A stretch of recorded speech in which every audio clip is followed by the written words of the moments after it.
It's Jeff Kirksham from XTU, and I'm with MacKenzie Porter. You crushed it on stage. Thank you. At Barefoot Country Music Festival. Was it so much fun? Because you looked like you were having a great time. It was seriously so fun. Anytime you can play music like on the beach, like what is better than that? Yeah. Seriously. I want to get to a lot of your new album and the new music, but you said on stage that Think About You with Dustin Lynch like changed your life. It right? really like, did. Overnight. Yeah. For you, I mean, you have been a performer for quite some time. You get this song, and you're just like so many other people, big dream, big heart, and then all of a sudden, overnight, it just happens. What was the first thing that kind of happened? You're like, oh my gosh, is this real? Like, what was the first moment? The first moment, let me think. Well, we got to do the my Grand Ole Opry debut. Yes. And kind of because of that song. And then the next, like, I think within the week, we played Jimmy Kimmel. That, and then it was CMA Fest, and I did, like, Nissan. And, like, that was a pretty, like, epic time. Right. So those moments where I was like, oh, my God, is this song going to, like, you know, go and ring the bell? And it rang the bell, baby. Quite a bit. It smashed the bell, as we would say, in Philadelphia. You talked about the Opry 5 times now you've performed. Yes. Does it get less nerve-wracking? No, it doesn't get less nerve-wracking, that's for sure. But I think I'm able to, like, experience it now. Like, the first couple times, I swear I just, like, blacked out. Yeah. I wasn't drinking. I just, like, literally can't remember it. Because you're so, like, your adrenaline is just so high. Totally. But these last couple times, I've been, like, able to soak it in a bit more. Totally. And I want to talk about your amazing daughter, Bowen.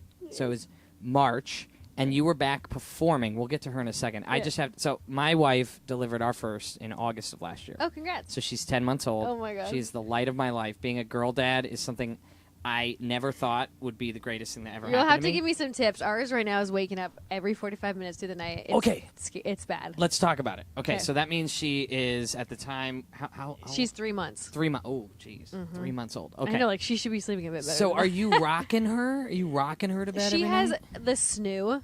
So Love it. Rocks. Love it. It Love rocks it. herself. Yeah. But it's like every 45 minutes, it's like I just need to roll over and put her passy back in, but she wakes up. Yeah.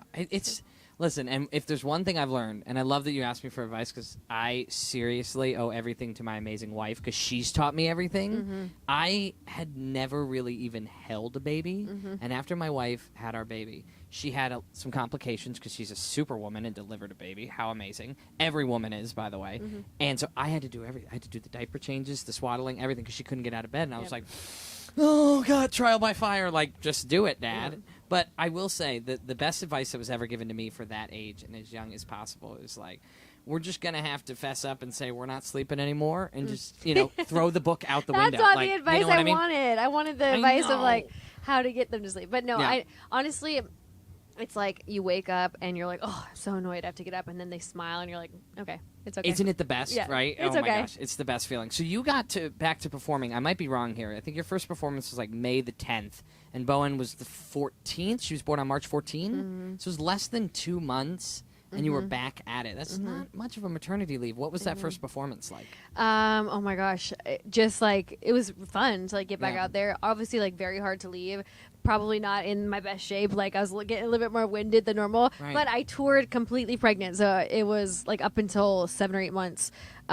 So it did feel kind of like lighter getting on stage. And what has your relationship been like with your husband? Seeing him become a dad. Oh my gosh. Very first Father's Day and all that stuff. It's been so sweet. I was the same. I had a C-section, so my husband was doing it all. Like I was in bed. Gosh. And it's so sweet to see him like not only crush it, but like I see him like watching me do it too and being a mom, and I think he like we've fallen deeper over each other since having her. I know we said we were in the teammate. People call it the roommate phase, but we call it the teammate phase because like it's not about us right now. It's about the baby. But like we're the greatest team at the moment. Now, I just want to give you credit, and I hope this isn't bad for a man age 30 to say this, but like I love how real you are in your Instagram about being a mom. Oh. Like you're like waking up, you got no makeup. Like it's not about like, hey, I'm an artist and like look at me, shiny, my whole life is beautiful. You're like, no, I'm a mom, and this is real to me.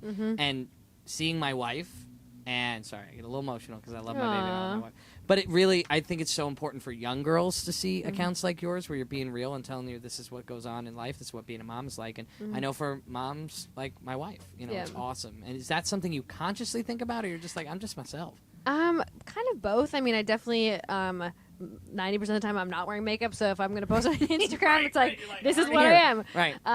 But I definitely want, like, younger girls to maybe look at me and be like, oh, she still has a career, she's still being an artist, she's still touring, but she also has a family life and a baby, and like, you know, a lot of men get to do that and less women, you know. No doubt. And it's so like I've wanted somebody to like look up to, so I hope I can be that for girls that want to have both things in life. Let's talk about the new album. Let's talk about Pickup too. Yes.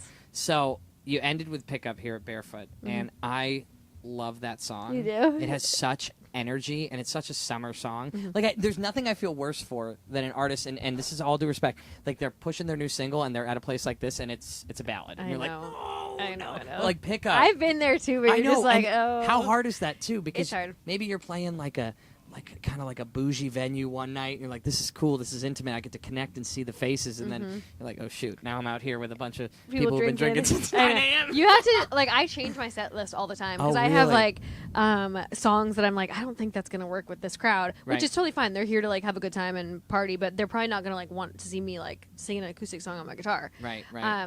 Until that acoustic song is a massive smash, and then they want to see it. But, Right. You know what I mean? Exactly, like, if they don't know it, then it's kind of like we always say that's the time they go get a beer. right. They're like, we'll be right back. Yeah. We promise, MacKenzie, we'll be back. So Pickup, you closed with Today, and I just love the energy of that song, and I could tell in your face how much you enjoy performing that song. Is it crazy to go from like all those days, weeks in the studio, putting an album together, and you finally get to show it to the world and perform at a place like that? It's so fun. It's like to see it go from literally nothing, then you write a song, then you record it, and you get to like hear the full production, and then to like translate to an audience and see them now singing it back is the coolest thing. Like, it's just so full circle. Did you ever give up the violin at one point? Like I literally would cry like practicing. Like my mom said that I had like little salt tear stains like down the wood of the violin because I'd cry because like I didn't want to practice. Like, practicing's not fun. And I thought it was like not cool. And now I'm so glad that my parents like they literally made me keep doing it, and I'm so glad they did, because now I think it's really cool. Most baller moment of the weekend so far is when she pulls out the violin and starts playing The Chicks.